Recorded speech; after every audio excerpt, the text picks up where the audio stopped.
we want the next generation to choose their own path, because we know that everything that we do, we need to have perspectives from all over the place. So we're not giving them jobs, we're trying to guide them, but we want them to take their own decisions on what they want to do and how they want to develop themselves. So how would you describe success? Giving them a sense of belonging or a sense of values? I think both of those is important, and to be seen from us, because of course they look a lot at us and say, am I doing right or wrong? Like we try to do with our fathers. No, I think we just try to be there, and we bring in people around us that they can talk to. Because one has to understand, I mean, in everything that we do with the companies that we run and everything that we do through the foundations, there is a lot of people around us that we trust and work with. Otherwise, we wouldn't be able to be where we are. So we use that for the next generation also. What's your biggest challenge when it comes to succession planning? I think the main challenge is that they probably want us to retire now. No, I'm just kidding. But the main That's a good thing, isn't it? That they want to get stuck in? It is. It is. It puts a lot of pressure on, not on me, I'm so young, but my older brother and cousin, to giving you a hard time, or them a hard time. No, I think the big challenge is to make them understand that it is not a family business in that sense. It is all about the ecosystem that we do work with. They understand that today, but that was a challenge in the beginning. Of course they question that, you know, my father was never at home, he was out traveling all the time, I don't want to do that, what does that mean? And make them understand why we do and how we do, and get respect for that, and then also an understanding, which means that today I don't think they mind being part of it. When do you think I don't know whether it's actually you and your brother stepping down? And my cousin? And your cousin, or is it, My brother and cousin are turning 70 this year, so they're getting very old. I'm much younger, but no, I'm giving them a very hard time, and I do it every day. No, this is what families do. Yeah, no. That's the way that we can work with each other, to be honest. We complement each other. No, we will be around, and we will help to, or see to it that we can support them on the side. They are taking more and more responsibility. Some of them were put on boards of public companies last year, and that process continues. But we're not the family that retire in that sense, so we will probably be around, but we will probably take a step to the side, because they are proving themselves. I mean, do you think that 5 years is a good time? I mean, do you think about it No. like that? You don't think we about don't. It? No, because it's all up to all up to their own development, where they are. You know, we don't give them jobs. We don't tell them that you're a family member, you will then be here or there. No. It's all about being responsible for your own development, and showing that you really want to do something, and that you can contribute in that position. The world feels so much more uncertain. And so is it more difficult because of everything that's going on in foreign policy, in oil, in AI, in technology, to have a clear generational shift?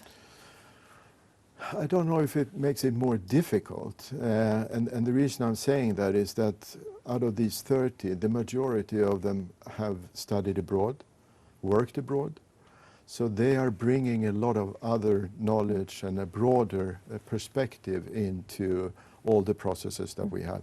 Yes, we are in ourselves extremely broad and very international, but they have lived in and been brought up in that. So they will be extremely important for us, because they have knowledge and know-how that we are too old to have. I mean, my 13-year-old daughter takes my new phone and helps me to make it work, to be honest, and tell me how I should use AI and ChatGPT. I need to understand that they are a resource, and we should use that. But the world is quite unsettling. It is. That is, of course, a challenge. And maybe that is one of the reasons where we will not step down in that sense. We will be around, because I think that We need to do this together because the world is changing and the challenges are growing every day. We wake up every morning not really knowing what will happen from now on. And those are questions that we need to work with together. How do you think the world is changing? I think that all the questions that are coming out of North America right now is of course changing. The war in Ukraine, the Middle East, all of this that we in our generation haven't had in the same sense. We've been spoiled. There has not been that many conflicts of this magnitude at the same time. So I think that everything is very new for all of us. And we need to understand and help ourselves and the companies around us to work in a new reality. As I say, I think we need to be more of a group working. It's not on an individual basis. It's something that we do with the people around us, with the companies, and as a family. You clearly love research and universities and kind of big thinkers. Yeah.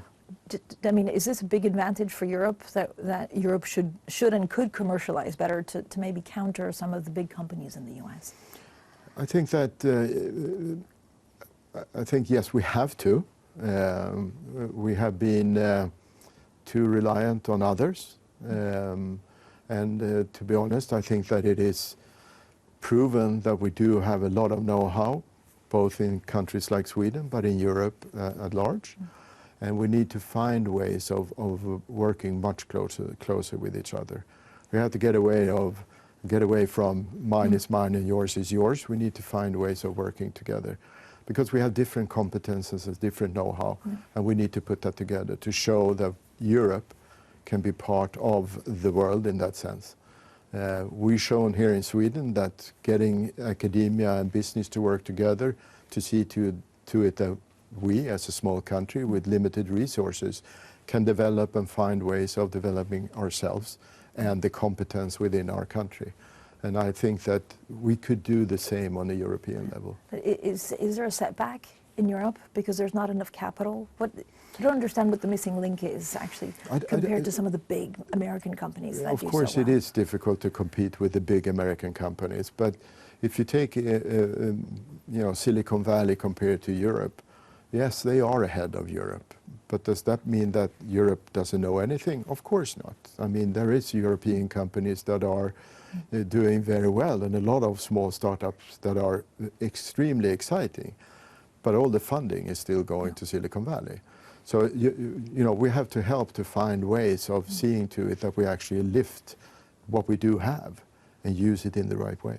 You're US educated. How has that shaped your mind? And again, are you trying to attract more American talent to European and Swedish universities? Yeah, we do. Of course, 4 years in Denver has formed me in many ways. US have always been, kind of a guiding light in anything that you do. You listen to and you try to understand. A little bit different today. And from my job's perspective, trying to see to it that we develop Swedish universities and the know-how in Sweden. The foundation started 10 years ago, a project where we realized we were losing one generation of young researchers.